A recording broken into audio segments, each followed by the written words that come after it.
Apakah boleh membawa seorang anak kecil ketika ke masjid dan anak tersebut bermain dan ribut sehingga mengganggu orang yang sedang salat? Jawabnya ikhwani fillah, bukan masalah boleh atau tidak, ini masalah wajib. Ketika engkau tidak membawa anak kecil ke masjid, anak kecil ini akan dibawa ke mana? Ke gereja atau jalan-jalan. Ketika dia tidak melihat orang bersalat, sujud, ruku, mendengar nasihat Quran, ini dia akan dengar apa? Menonton di video YouTube, main di HB. Harus kita bawa anak kita ke masjid, tapi kita harus pintar untuk bagaimana muamalah anak kita di masjid. Mohon maaf, saya melihat sesuatu ini kurang sekali di sini. Kita tidak pandai untuk muamalah anak-anak kita. Dan ini mohon maaf, ini mulai dari panitia masjid. Panitia masjid di barang muslimin, mereka fokus untuk bagaimana kediaman masjid, bagaimana itu, bagaimana ini. Tapi mereka tidak berfikir bagaimana mereka menggunakan waktu yang baik untuk anak kecil di masjid. Kita harus siapkan hadiah-hadiah untuk anak kecil. Hadiah-hadiah untuk mereka. Mereka masuk masjid, kasih hadiah-hadiah. Dan kita, ini hadiah yang baik. Ketika kalian diam, tidak mengganggu, tidak buat masalah, insyaAllah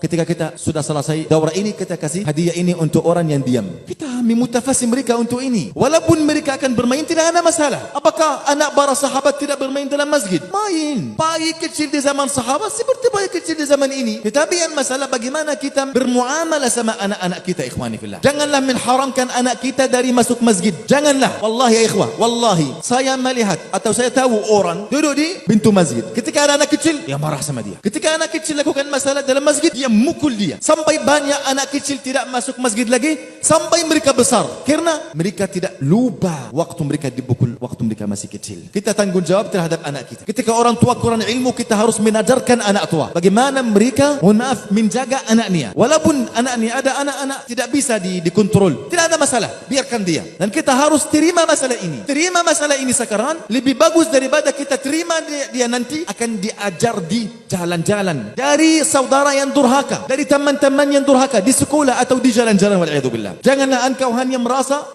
anak diam atau di rumah supaya mereka tidak mengganggu. Ya akhi, kita mau anakmu mengganggu kita, tidak ada masalah. Tapi ini tugas atas panitia masjid-masjid. Harus mereka kurban untuk anak ini, supaya anak ini cinta masuk ke masjid. Saya mau pergi ke masjid untuk ambil coklat, untuk ambil ini atau ini. Ayo, walaupun sesuatu kecil, murah, tapi ini akan pengaruh dalam hati bayi-bayi kita, ikhwan. Umar bin Khattab di mana lahirnya? Di masjid. Ali bin Abi Thalib di masjid. Utsman bin Affan di masjid. Di masjid di kader. Ini dulu di masjid itu. Buya Hamka dari masjid itu.